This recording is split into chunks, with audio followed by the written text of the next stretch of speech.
শীতকালে আমাদের সবার বাসার কমন একটা সবজি সেটা হলো ফুলকপি। ফুলকপি কিন্তু প্রতিদিন খেতে, খেতে আর ভালো লাগে না, তাই না? তো ফুলকপির সাথে যদি আমরা বিভিন্ন রকমের সবজি দিয়ে রান্না করে থাকি তাহলে কিন্তু খেতে বেশ ভালোই লাগে। হ্যালো এভরিওয়ান, আসসালামু আলাইকুম। আশা করি সবাই ভালো আছেন।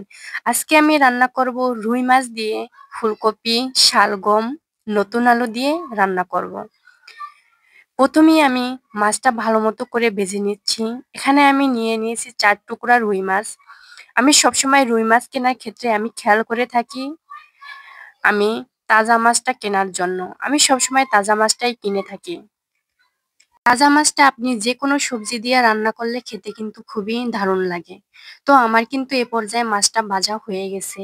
এখন আমার মাছটা ভাজায় যে পরিমাণ তেল ছিল আমি তারপরে একটু তেল এড করে দিচ্ছি। এখন এর ভিতরে আমি দিয়ে দিচ্ছি পেঁয়াজ বাটা। এখানে আমি পরিমাণ মতো পেঁয়াজ বাটা এড করে দিব।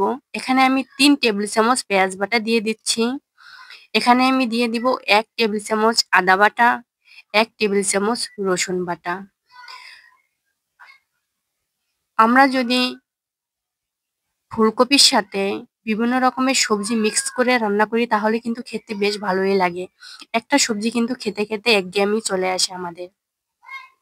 এখন আমি দিয়ে দিচ্ছি ১.৫ টেবিল চামচ হলুদের গুঁড়ো, ১.৫ টেবিল চামচ মরিচের গুঁড়ো, ১ টেবিল চামচ জিরার গুঁড়ো, ১.৫ টেবিল চামচ লবণ। তবে আমি একবার লবণ দিলে পরবর্তীতে আর কখনো লবণ দিতে হয় না। আপনারা আপনাদের পরিমাণ মতো লবণটা দিয়ে দিবেন। এখন আমি মসলাটা ভালো মতো কষিয়ে নিব। আপনাদের যদি ফুলকপি কারো পছন্দ না থাকে, আপনারা বিভিন্ন রকমের সবজি মিলাইয়া রান্না করে খাবেন। আর শীতের দিনে সবার বাসায় সবথেকে কমন একটা সবজি হলো ফুলকপি। সবার বাসার, আমাদের বাসারও। তো আমি তো আর বাড়িতে থাকি না, আমার একা, একা থাকতে হয়। সেক্ষেত্রে আমার ফুলকপিটা খুবই পছন্দ। সেক্ষেত্রে আমি নিজেও প্রতিদিন ফুলকপি রান্না করে থাকি। এখন আমি এখানে এই যে দেখেন ফুলকপি, আলু, শালগম আমি ভালো মতো কেটে ধুয়ে রেখেছিলাম। এখন আমার মসলাটা কষানো হয়ে গেছে। এখন আমি এর ভিতরে দিয়ে দিচ্ছি ফুলকপি, শালগম এবং আলু। এখন আমি দিয়ে ভালো মতো কষিয়ে নিব। দেখেন আমার কিন্তু দেয়া হয়ে গেছে। এই যে এখন আমি ভালো মতো এটাকে কষিয়ে নিব। আমি কিন্তু সব সবজি ট্রাই করি কষিয়ে রান্না করার জন্য। কষালে আমার মনে হয় তরকারিটার টেস্ট অনেক ভালো আসে। আমি সবসময় সবকিছুই কষিয়ে রান্না করার চেষ্টা করে থাকি। আপনাদের হাতে যদি সময় না থাকে তাহলে আপনারা এটা না করলেও পারেন।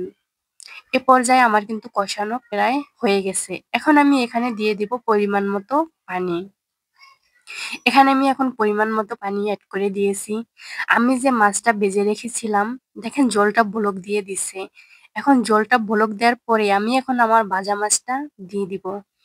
এই যে আমি এখন আমার ভাজা মাছটা দিয়ে দিচ্ছি। মাছটা দিয়ে আমি জলের ভিতর ডুবিয়ে দিব। যাতে করে মাছটা ভালো মতো মসলার সাথে এড হয়ে যায় এবং মাছটার স্বাদটা সবজির সাথে মিক্স হয়ে যায়। এই যে দেখেন আমি ভালো মতো মাছটা ডুবিয়ে দিচ্ছি জলের মধ্যে। এখন আমি চুলার হিটটা কিন্তু সবসময় তরকারি রান্নার ক্ষেত্রে হাই হিটে রান্না করি। তাতে তরকারির স্বাদটা ভালো আসে। এখন আমি ৫ থেকে ৭ মিনিট হাই হিটে আঁচ করে নিব। সবজিটা সিদ্ধ করে নিব।